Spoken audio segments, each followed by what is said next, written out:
तो राहुल जी का ये लोकतांत्रिक अधिकार है, जो वो भारत में बोलते हैं, वो विदेश में भी बोल सकते हैं। यहाँ भी मीडिया खुला है, भारत में भी मुझे लगता है एक हद तक मीडिया खुला है। अगर मीडिया उनकी शिकायत ये थी कि मीडिया हमारी बात छापता नहीं, मीडिया हमारी बात प्रसारित नहीं करता। तो ठीक है, मीडिया किसी की कंट्रोल में तो नहीं है ना। मीडिया या तो आपकी बात में खोट है, या मीडिया जिस तरह से चल रहा है, जो मीडिया चला रहे हैं, उनमें खोट है। इसका मतलब ये थोड़ी है कि सरकार ने मीडिया पे कब्जा कर रखा है। तो उन्होंने जितनी भी बातें यहाँ कही, जो भारत में कहते हैं, लगभग वही बातें हैं। उनके बारे में आप केवल यही कह सकते हैं कि वो आधा सच है। अश्वत्थामा हतः हर कोई कहता है, नरोवा कुंजरोवा कोई नहीं कहना चाहता। तो ये कह दिया कि साहब चुनाव जो है, चुनाव आयोग सरकार के नियंत्रण में है। ठीक है, उसमें कुछ हद तक सच्चाई है कि सरकार जो है कुछ हद तक चुनाव आयोग पर दबाव डाल के कुछ फैसले करवा सकती है, वो तो हर सरकार करती है। लेकिन पूरी तरह नियंत्रण में ये बिल्कुल गलत है। इसी तरह ये कहा कि साहब फांसीवाद है भारत में, और जो आरएसएस है वो तो फांसीवादी संस्था है। अब कुछ हद तक आरएसएस की गतिविधियां जो हैं वो गोपनीय है, गुप्त हैं। आप ये कह सकते हैं वहाँ चुनाव नहीं होते, आप ये कह सकते हैं पारदर्शिता नहीं, इसका मतलब ये थोड़ी कि वो फांसीवादी है। ये बिल्कुल जैसे एक गैरी लिनेकर ने यहाँ जो है एक नया विवाद खड़ा कर दिया ये कह के कि ये जो शरणार्थी पॉलिसी जो ला रही है शरणार्थियों को, अवैध शरणार्थियों को रोकने के लिए सरकार, ये 1930 की जो हिटलरशाही है उसकी तरह की नीति है। हाँ। तो इसमें एक हद तक सच्चाई है, एक हद तक झूठ है। तो सारी की सारी उनकी जो बातें हैं, लोकतंत्र नहीं है, फलाना है, ढिमका, भाई आप इतनी 4000 किलोमीटर लंबी यात्रा करके आप आए हैं, पूरा हुज्जूम आपके साथ था। अगर विरोधी आपका आंदोलन नहीं करने दिया जाता, विरोधियों की बात नहीं सुनी जाती है, तो ये सब कैसे संभव हो गया? तो ये सारे के सारे आधे सच हैं। अब बात ये है कि आप ये भारत में परंपरा अभी तक नहीं रही है, बल्कि दूसरे देशों की भी नहीं रही है। मैंने कभी कनाडा के किसी नेता को वहां की पार्लियामेंट में आपस में क्या झगड़ा चलता है उस पर आकर के बात करते नहीं सुना। हाँ। दक्षिण अफ्रीका के किसी नेता को नहीं सुना, कीनिया के किसी नेता को नहीं सुना, नाइजीरिया के किसी नेता को नहीं सुना, पाकिस्तान के भी नेता इससे परहेज करते हैं।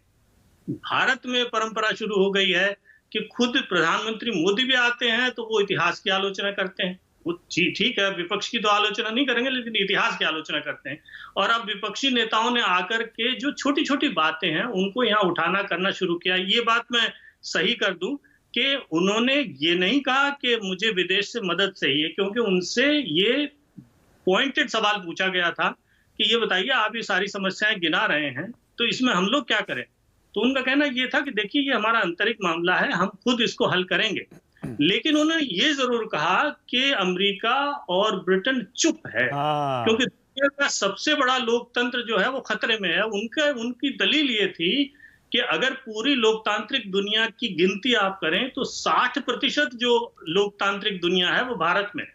तो अगर भारत के लोकतंत्र को खतरा है, तो ये मान के चलिए कि दुनिया के 60% लोकतंत्र को खतरा है, तो आपको इसकी चिंता होनी चाहिए। ये उन्होंने दलील रखी थी, जो सही है। हाँ। लेकिन उसमें ब्रिटेन के लोग क्या करें, ब्रिटेन के नेता क्या करें? मुझे लगता है सारी रणनीति ये थी कि जो बीबीसी की अभी फिल्म आई थी, मोदी क्वेश्चन, उसको लेकर के जो यहाँ एक तरह से तमाम तरह के जो सवाल राहुल गांधी उठा रहे हैं, उनको लेकर के यहाँ जनता के बीच में, नेताओं के बीच में जिस तरह की आशंकाएं पैदा हो गई हैं, उन आशंकाओं को और हवा देना चाहते हैं। ठीक है, उनको ये प्लेटफॉर्म मिला है, वो इसका इस्तेमाल कर रहे हैं, ये राजनीतिक इस्तेमाल है। अब ये उनको सोचना है, भारत को सोचना है कि वो इस धरती पे आकर के यहाँ के लोगों के सामने अपना रोना रोए कि न रोए।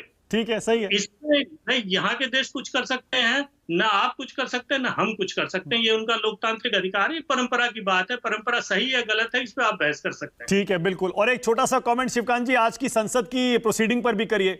सरकार कह रही है राहुल माफी मांगे, कांग्रेस कह रही है और कुछ एक विपक्षी दल कि अदानी से मुद्दे से ध्यान हटाने के लिए ये सब किया जा रहा है। आपको क्या समझ में आ रहा है? कि यहाँ संसद की जिस तरह कार्रवाई चलती है ना, मैं तो इसको बबूनाचार कहता हूँ। कि मतलब एक आदमी खड़ा होता है बोलने के लिए, चाहे वो सही बोल रहा है या गलत बोल रहा है, उसकी बात को सुनने के बजाय जैसे हू शुरू हो जाती है और लोग नाचने कूदने लगते हैं।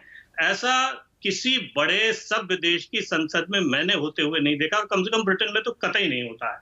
तो अगर ब्रिटेन में आकर के आप बोल रहे हैं, ब्रिटेन के लोगों से सहानुभूति जुटाना चाहते हैं, तो पहले आप जो संसद में करते हैं अपने आचरण पर ध्यान दीजिए, अपने गिरेबान में झांक के देखिए कि आपने इतने साल में कुछ सीखा है कि नहीं सीखा है।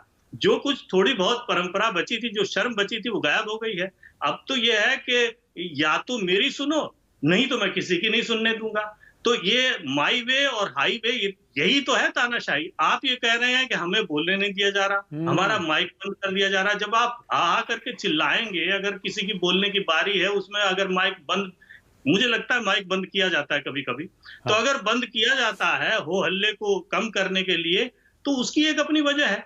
ऐसा नहीं है कि हर कोई जो है वो बोलने, कोई वाजिब सवाल खड़ा करे और उसका माइक बंद किया जाए। तो यहाँ में आधा ही सच है, ये जो है आधा झूठ है आधा सच। नमस्कार, मैं हूं मानक गुप्ता। अगर आपको हमारा ये वीडियो पसंद आया हो तो इसे लाइक और शेयर जरूर करें, और हाँ, हमें सब्सक्राइब और फॉलो करना ना भूलें ताकि आप देश और दुनिया की कोई खबर मिस ना करें। तो जुड़े रहिए हमारे साथ और देखते रहिए न्यूज़ 24।